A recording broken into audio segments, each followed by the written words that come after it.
The Great Wall of China stretches across mountains and deserts, like a scar carved into the earth, often celebrated as one of humanity's greatest achievements. Tourists today walk its restored battlements, marvel at its size, and pose for photographs against the backdrop of stone and sky. School books call it the only man-made structure visible from space, and guides repeat the refrain that it is a symbol of Chinese ingenuity, endurance, and unity. But behind the legend of this wall lies another story, one seldom carved into stone, one whispered instead in the bones buried beneath it. The Great Wall was not raised by emperors or generals. It was built by countless men and women, whose names never appeared in chronicles, whose labor was consumed like mortar, whose lives became part of the wall itself. The origins of the Great Wall trace back not to a single emperor, but to the ambitions of many rulers across centuries. Before it became the vast structure we imagine today, scattered kingdoms in ancient China erected their own fortifications to defend against rival states or nomadic incursions.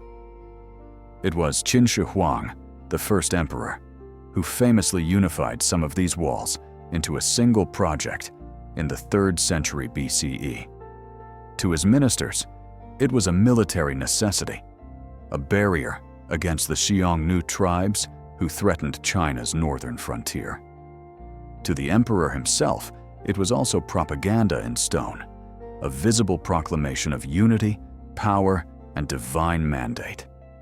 But for the people drafted to build it, the wall was not a symbol. It was a sentence. The workforce was drawn from across the empire. Soldiers defeated in battle were conscripted into service. Peasants unable to pay taxes were seized for labor, and convicts were marched to the frontier as punishment. For many, the wall was not a defense, but an exile. The mountains of northern China were barren, cold, and merciless.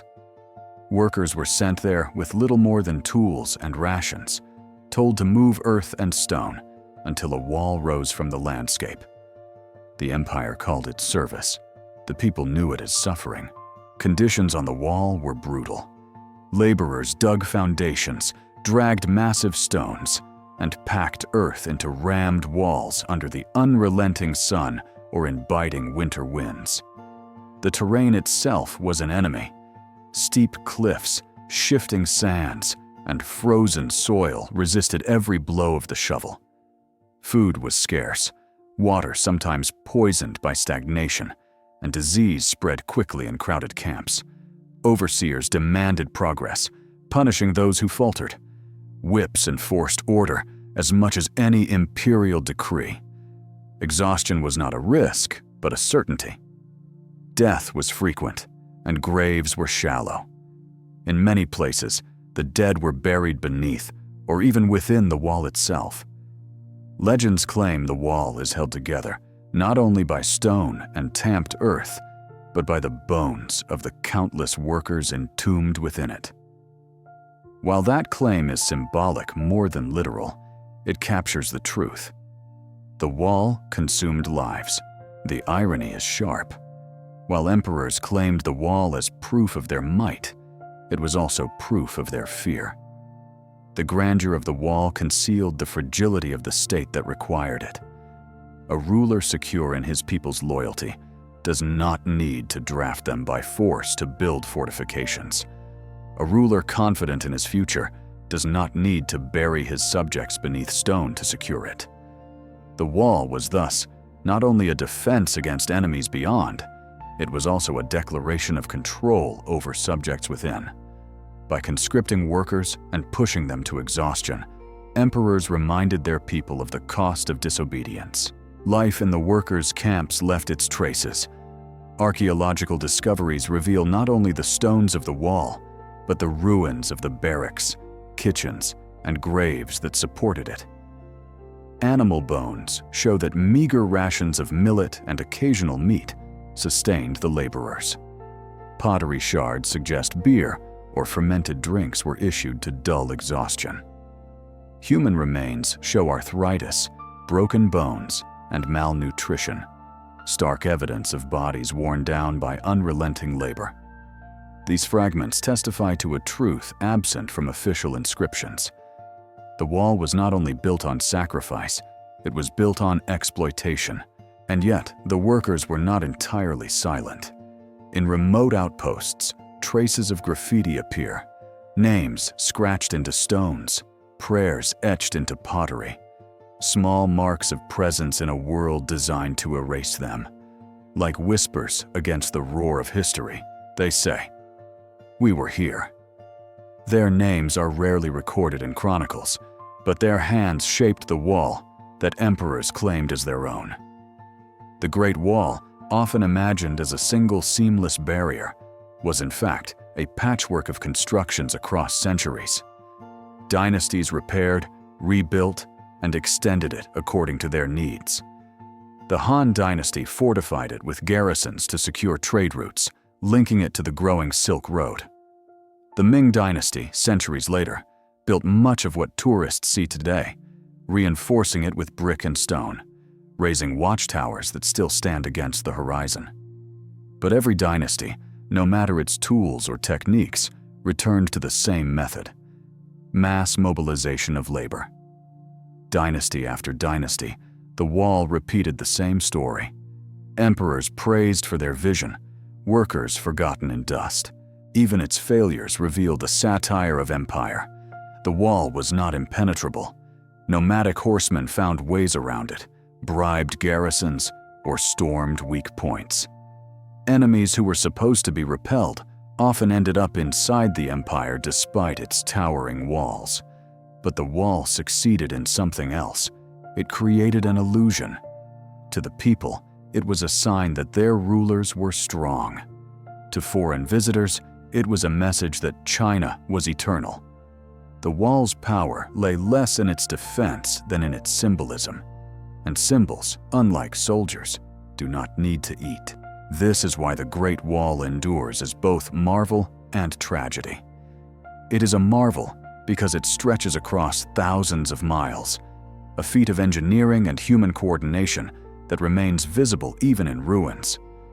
It is a tragedy because it was achieved through the exhaustion of countless anonymous lives, their names erased so that emperors could be remembered. The wall stands as both monument and mass grave, wonder and warning. Its stones gleam in history's light, but its shadows are filled with the stories of those who carried them.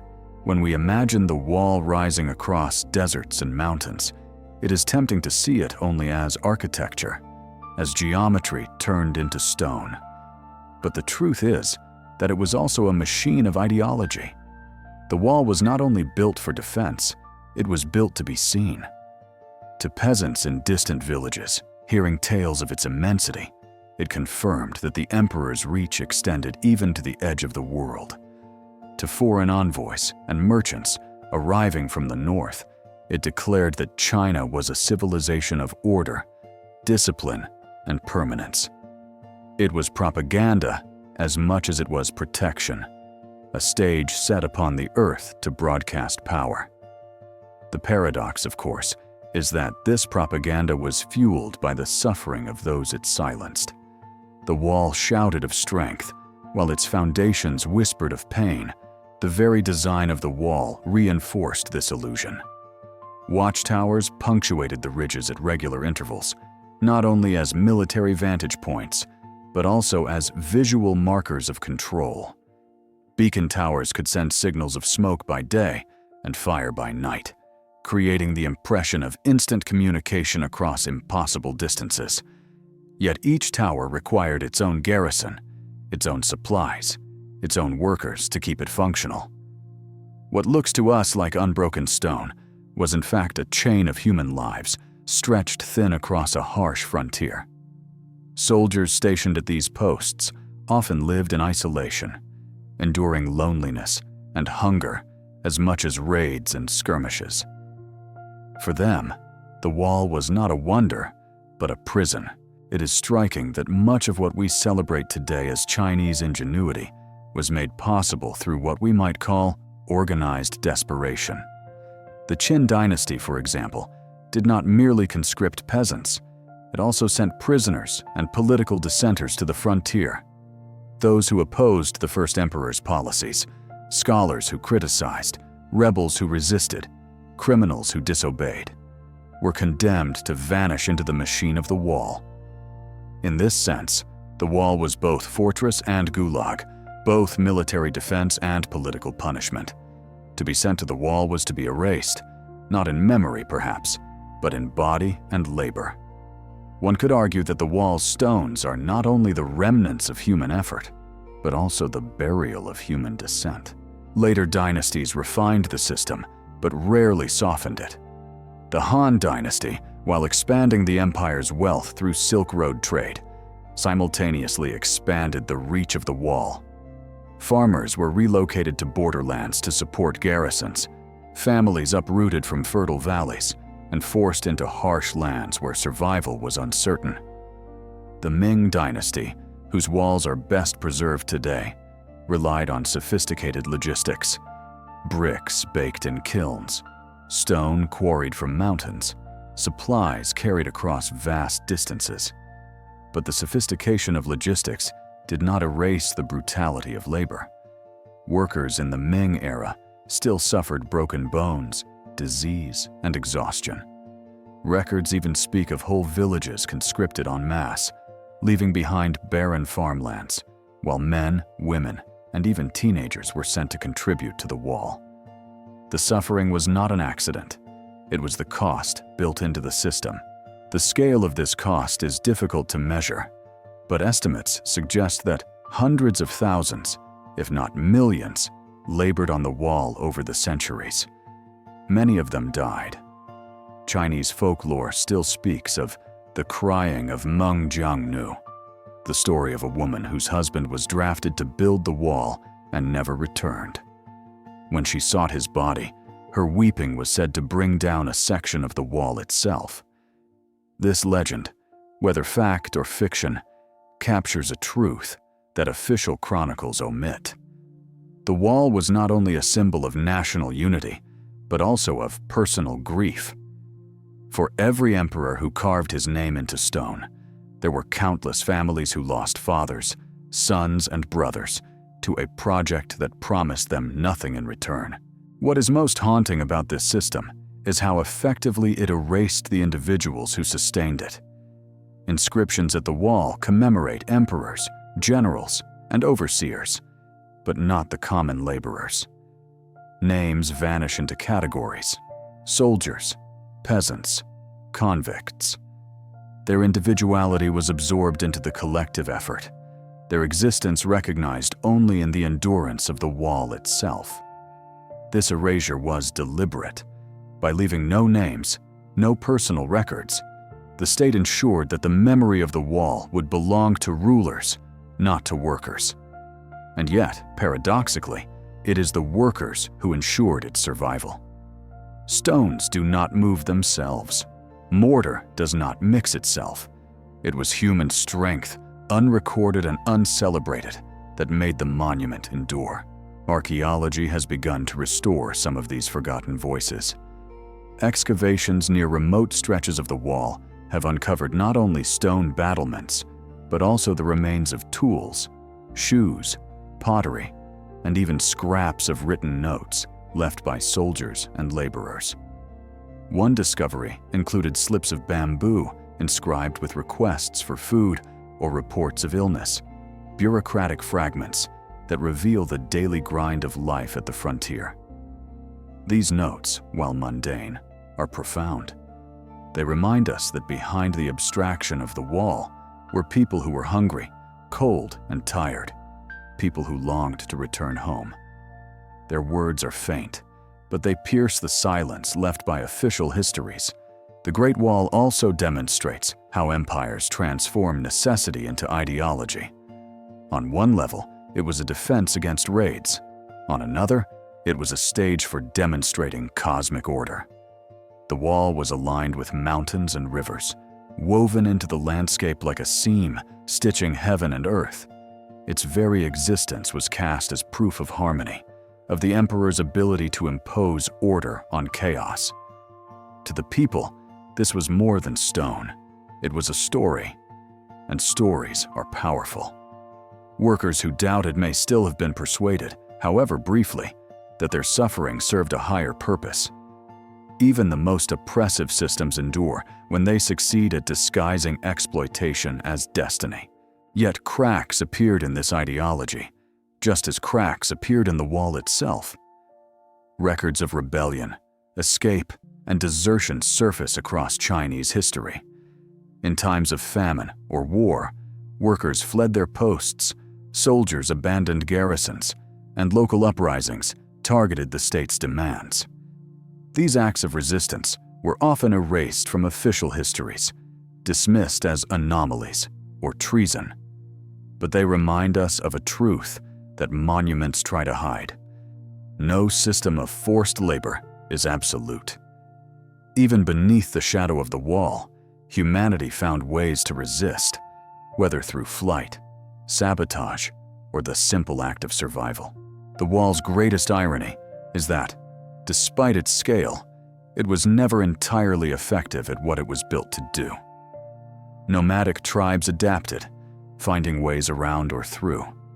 Dynasties rose and fell, regardless of the wall's presence. In the end, what the wall defended most successfully was not China's borders, but the illusion of the emperor's permanence. Long after dynasties crumbled, the wall remained, a mute reminder of rulers who believed they could defy time by forcing their people to build in stone. The emperors are gone, the people are gone, but the wall still stands, carrying within it the silence of both. To walk along the Great Wall today is to step across this silence. The battlements are smooth, restored for tourism, but the earth beneath holds the remnants of bones. The vistas inspire awe, but they also demand memory. Every brick was once touched by human hands. Every tower once rang with the voices of men longing for home. The wall may be a wonder of the world, but it is also a cemetery without names, a monument that reveals not only human ingenuity, but also the human cost of ambition. The Great Wall did not rise in silence. Every stone carried echoes of footsteps, of shouted orders, of groans muffled by the wind. When Qin Shi Huang, the first emperor of a united China, ordered vast sections of older walls to be joined into a single colossal barrier, he was not building a monument for tourists to marvel at millennia later. He was building power itself, a visible scar across the land, a declaration that the empire's will could reshape mountains.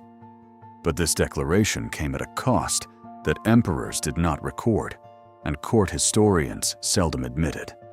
That cost was measured in bodies.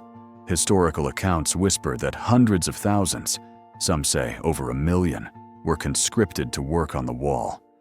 Peasants pulled from villages during agricultural off-seasons, prisoners of war forced into endless labor, convicts sent as punishment, and commoners who had little choice but to obey the emperor's summons became the silent workforce. Men carried stones across treacherous terrain, women prepared food or hauled clay, and even children were not spared from small tasks that kept the endless machine moving. Unlike the smooth propaganda carved in inscriptions, the truth was jagged. For many, the Great Wall was not a shield against invaders, but a sentence to death in the open air. The terrain itself conspired against the workers. The wall sprawled across deserts, mountains, valleys, and plateaus, and in each environment, the laborers faced a new torment. In the blazing deserts, sandstorms buried tools and blinded men, leaving them coughing up grit by the handful. In the frozen northern mountains, icy winds tore at their thin garments, and frostbite claimed fingers before the stone claimed their strength. In valleys and grasslands, sudden floods swept away scaffolding and drowned entire teams. The wall was not just built on land, it was built against it, with human lives as the price of conquering nature. Logistics became its own empire of suffering. To build across thousands of miles, supply chains had to be established.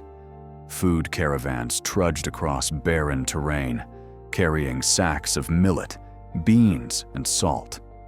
Water had to be hauled up slopes where no river flowed. Tools were fashioned from bronze and iron, dulling quickly and demanding endless sharpening. But no matter how carefully overseers planned, scarcity always ruled.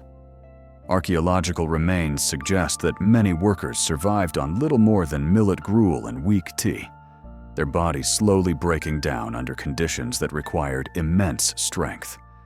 Disease spread quickly in cramped camps, and with no physicians to care for the expendable, men often died where they fell. The emperor's propaganda framed the wall as an act of divine necessity, a line against the northern barbarians who threatened the empire's borders. Officials told the people that this colossal project was not only for the empire, but for the ancestors, for the gods, for the future of civilization itself. In this way, the labor was cloaked in holiness. But for those dragging stone up mountainsides, the wall was no divine ladder. It was a weight pressing down, day after day, until the body gave out. Legends grew from this despair.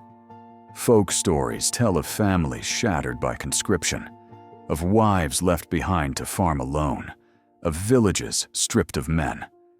The most famous tale is that of Meng Jiangnu, the woman whose husband was taken to build the wall and never returned. She traveled to find him, only to discover he had died and been buried within the stones themselves. Her grief was so great that she wept at the wall until part of it collapsed, exposing the bones of the dead. The legend may be myth, but its endurance across centuries speaks to a truth deeper than court records. The wall was not only stone, it was grief solidified into landscape. In some sections, particularly in the early Qin dynasty, the wall was built not from massive carved blocks, but from tamped earth. Layers of soil, clay, and gravel pressed again and again until hardened into fortifications. The very earth became a graveyard. Workers who collapsed or died from exhaustion were rumored to have been buried directly into the wall, their bodies mixed with mud and stone. Archaeological excavations show human remains buried suspiciously close to construction sites, lending weight to the rumor. Whether every story of bones in the wall is true or not, the wall became synonymous with death in the minds of the people. Over time, dynasties rose and fell, and each one left its mark on the Great Wall. The Han expanded it, the Sui repaired it, the Ming rebuilt it with stone and brick, turning fragile earthworks into enduring fortresses. Each dynasty declared that it was defending the realm, protecting the people, honoring the ancestors. Yet the cycle never changed. The emperor ordered, the people obeyed, the stones rose, and the workers disappeared. The wall was eternal. The builders were temporary. Even the Ming dynasty's stronger stone sections did not spare the laborers. Though these walls survive today in tourist photographs, their construction still demanded blood. Ming records describe massive mobilizations of peasants, soldiers, and criminals conscripted into forced labor battalions. Supply lines stretched for weeks, and those who faltered were left behind. Soldiers stood guard not only against raiders, but against the workers themselves, ensuring no one fled from duty. To be assigned to wall construction was often considered a death sentence. Families wailed as though their loved ones had already passed, for in most cases, they would never return. The paradox sharpened with each generation. The wall was a defense for the empire, but it became a weapon against its own people. The northern invaders whom the wall was meant to keep out often slipped through anyway, bribing gatekeepers or riding around unfinished sections. But the empire's subjects had no escape. The wall might fail as a barrier, but it never failed as a system of control. It kept the population busy, exhausted and awed by imperial might. It was as much a monument to obedience as it was to defense. Yet the wall was not only suffering, it was also a living community, for however temporary. Workers forged bonds in hardship. They shared food, sang songs, told jokes, and even left graffiti on stones, scratching names, prayers, or crude drawings. These marks were the only voices that survived, human fingerprints hidden beneath centuries of dust. Just as in Egypt's pyramids or Mesopotamia's ziggurats, the anonymous left behind small, defiant signs that they were not merely tools, but people. The irony endures. The Great Wall is celebrated as one of humanity's greatest achievements, a wonder that can be seen from space, a symbol of Chinese ingenuity and resilience. Yet the stones do not tell us of the lives lost to place them there. They do not tell us of the frozen hands, the sunburned backs, the grieving widows, or the children who grew up without fathers. The wall was built to last forever, and in its endurance, it has succeeded. But what endures even more strongly is the silence of those whose blood was its mortar. The Great Wall was not a single wall.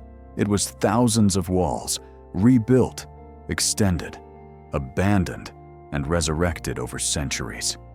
Each emperor who touched it reshaped it in his own image, and each generation of workers was consumed by its demands.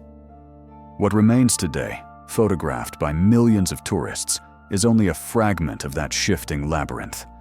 But for those who built it, the wall was not a monument. It was a living beast, a creature that devoured their strength, their years, and often their lives. In the Qin dynasty, the wall was hurried into existence with tamped earth, packed again and again into layers that hardened like stone. The urgency was political.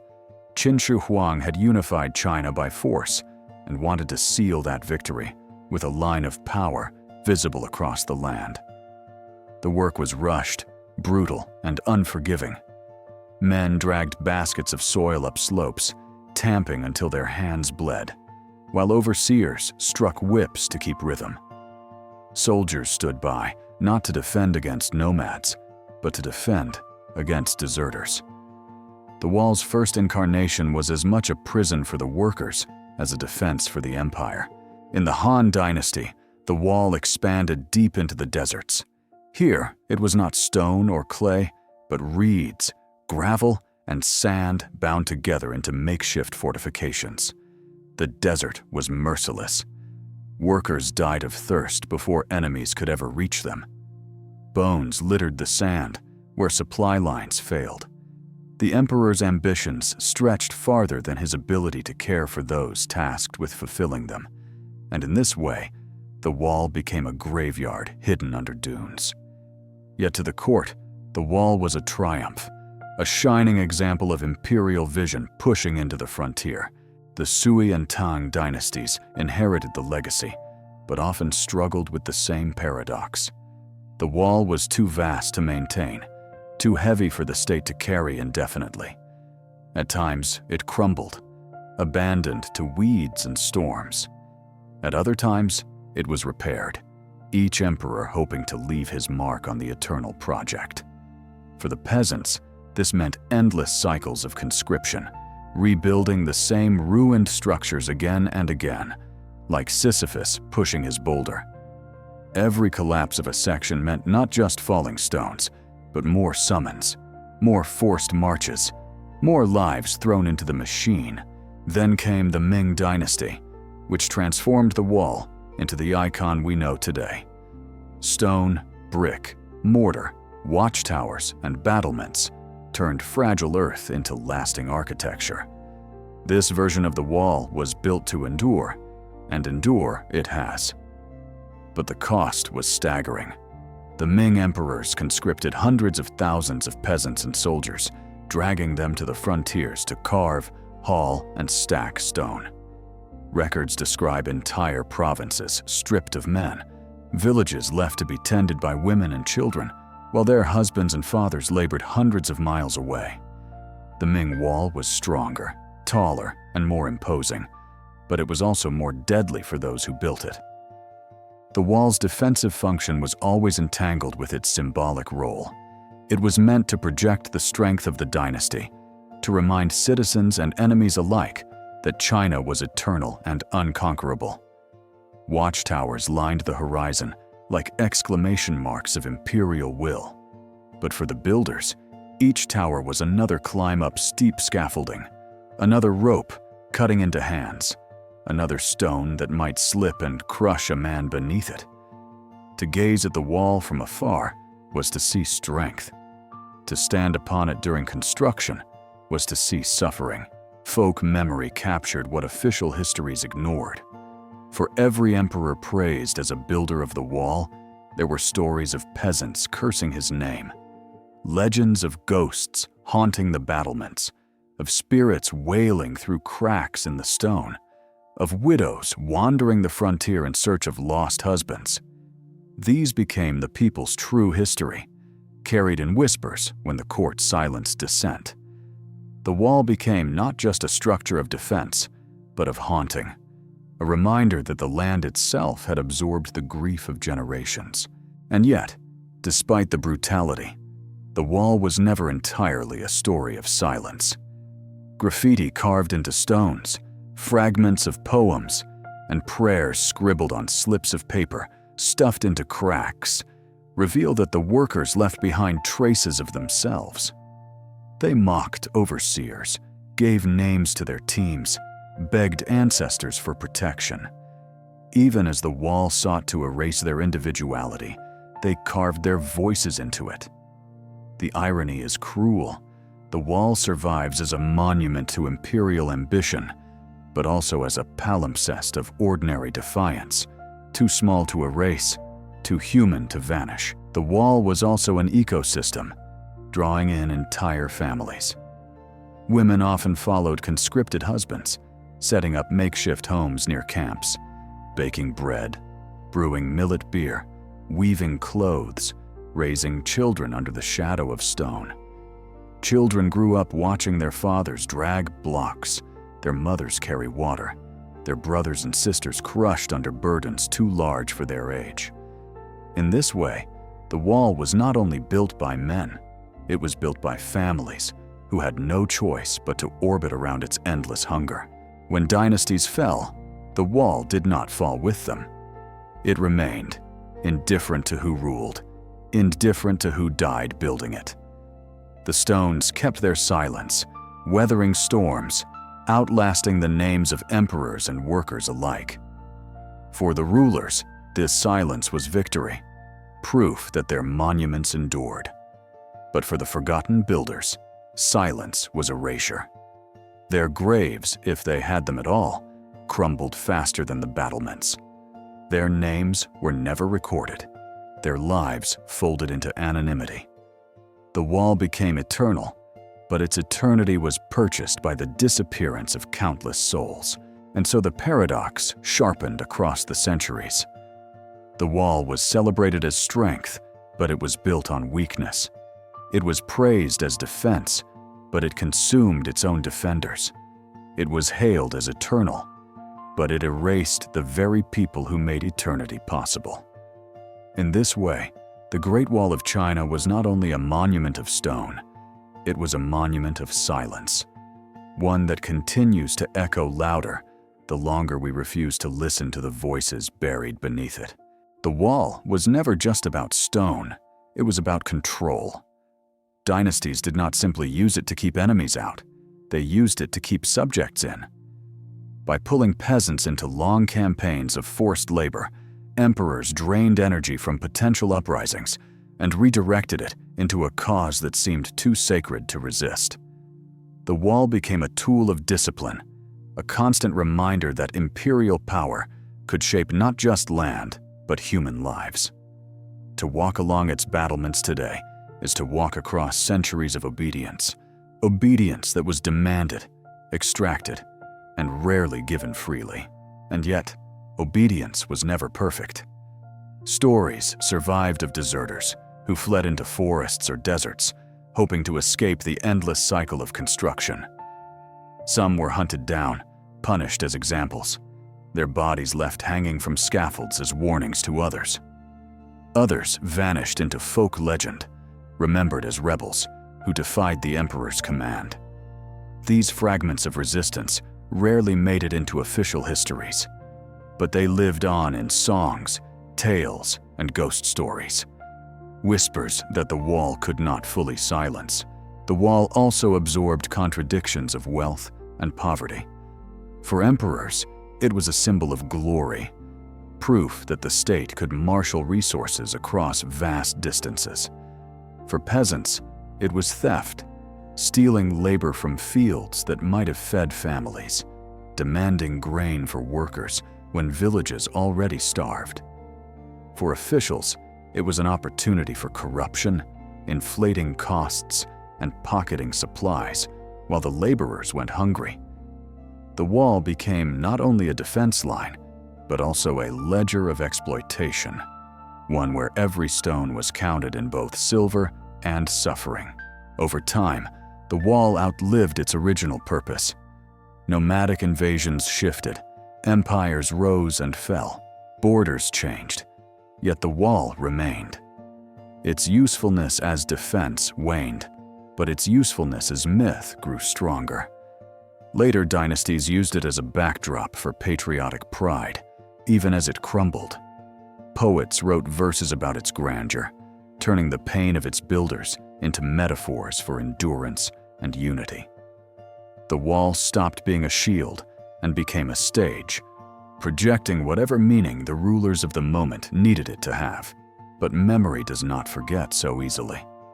Archaeologists in the modern age uncover skeletons along ruined sections, bones of men and women whose names were never carved in stone. Some lie with simple pottery jars, others with nothing at all. Their silence speaks of an unrecorded history, one where the wall's grandeur is inseparable from its cruelty. Tourists today marvel at the view, snapping photos against the horizon, rarely realizing that beneath the stones may still lie the remains of those who built it. The wall, even as ruin, continues to bury its truths beneath its beauty. And so the Great Wall endures as both wonder and warning. It shows the heights of human ambition, but also the depths of human cost. It is a monument that can be admired for its scale, while condemned for its silence. To look at it is to confront a paradox as old as civilization, that greatness often walks hand in hand with exploitation, that the stones which rise to heaven are lifted by hands that no one remembers. The wall is not only a boundary in geography, it is a boundary in memory, dividing what we celebrate from what we choose to forget. The wall's true weight was not only in stone, but in lives. Official records boasted of miles completed, of garrisons stationed, of victories claimed, but they didn't boast of the countless who collapsed along the way. Workers who fell sick were left behind in shallow pits or covered hastily with earth near the construction lines. In some places, layers of human remains became part of the very soil beneath the wall's foundations, an invisible layer of sacrifice buried under the celebrated monument. To call the wall a graveyard is not poetry, it is archaeology. Yet even within this cruelty, humanity persisted. Songs drifted across the work camps at night, carried by voices too tired to speak in the day. Folk ballads told of wives who waited endlessly, of sons who never returned, of fathers swallowed by the stones. These were songs the officials ignored, but the people remembered, passing them down for centuries. In them, the wall was not a symbol of glory, but of loss. It wasn't the emperor's triumph, but the peasant's sorrow. Legends grew from these wounds. Stories told of ghosts wandering the battlements, of spirits trapped within the stones, of blood that cried out beneath the desert winds. The most famous of these tales, Meng Jiangnu weeping at the wall until it collapsed to reveal the bones of her husband, survives precisely because it contradicts the official narrative. Where the emperors wanted obedience, the people remembered grief. Where rulers spoke of strength, the people told stories of weakness and pain. Folklore became a rebellion of memory, ensuring that the wall could never be seen only through the emperor's eyes. Still, the wall did its work as propaganda. Later dynasties polished its story, presenting it as a miracle of unity, a proof of China's perseverance. Officials guided visiting envoys along the battlements, boasting of the empire's strength. And even centuries later, long after its military usefulness had faded, the wall became a symbol of national pride, a visible line connecting the power of the past to the legitimacy of the present. The voices of the builders were erased, but the stone still served power. Modern nations inherited this myth as well. The wall was rebranded as one of the wonders of the world, marketed for tourism, stamped on postcards, and photographed by satellites. It became a logo, a backdrop for national strength, stripped of the blood and labor that made it possible. To walk upon it today is to walk on a polished version of history, a version that celebrates grandeur while burying the forgotten lives beneath. Yet no matter how carefully the story is polished, the cracks remain. Archaeologists find them in bones, poets find them in laments, and the wind across the stones still carries echoes of the dead. The wall endures not only as a monument of stone, but as a paradox in memory. It is admired as protection, but remembered as oppression. It is praised as unity, but haunted by division. It stands tall as a wonder of the world, but beneath its shadow lie millions of invisible histories. To see it clearly is to admit that no monument is innocent, that behind every empire's masterpiece lies a debt of chains, a debt history has yet to repay. What makes the wall most tragic is not just the scale of suffering it demanded, but how easily that suffering was forgotten. Imperial records preserved the names of emperors, generals, and engineers, but not the countless laborers whose hands bore the burden. Even in poetry and art, the wall was described as a serpent of stone, a dragon winding across mountains. Yet dragons do not bleed, and stone does not cry. The humanity beneath the metaphor was erased, but silence is never complete. In village stories, the memory of those who built the wall endured. Families whispered of ancestors who went to the wall and never returned. Shrines in rural fields sometimes held offerings not for emperors, but for the nameless dead. In these fragments of folk memory, the wall is revealed not as a triumph of empire, but as a scar carved into the land and into the people. This is the irony of monuments. They are meant to immortalize power, but they cannot escape truth. The stones of the Great Wall may look eternal, but they are crumbling, weathered by time and neglect. What endures more powerfully is the story of those erased, because erasure itself provokes remembrance. History tries to silence the forgotten, but silence becomes a form of resistance. The louder the official myth, the sharper the echo of the hidden truth. When tourists stand on the wall today, they see a marvel of construction, a feat of human ambition. But what they do not see, unless they listen closely, is the debt it carries. Every brick, every stone, is mortared with human cost.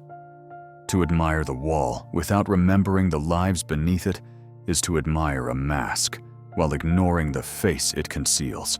And so the wall remains both wonder and wound. A wonder for those who see its scale, a wound for those who recall its cost. In that paradox lies the true legacy of the Great Wall of China, not just the stone that endures, but the silence that never should have. The Great Wall was not one wall, but many, built, rebuilt, and expanded across dynasties. Each emperor who added to it claimed he was protecting China from enemies beyond. But protection was never the whole story. The wall was also a message, carved into mountains and deserts. The emperor's reach extended everywhere, even into the harshest landscapes. It was less a barrier to outsiders than a stage for insiders, a demonstration of power to the people within.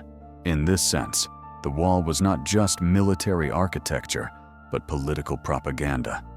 Its very scale shouted that the empire could command mountains to bend, rivers to shift, and thousands of human bodies to move stone until exhaustion silenced them.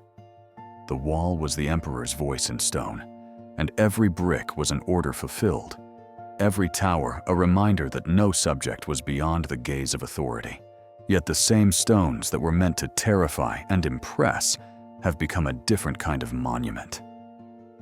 Today, the wall is celebrated as one of the 7 wonders of the world, a symbol of Chinese civilization's endurance. Millions walk along it, snapping photos of its winding silhouette.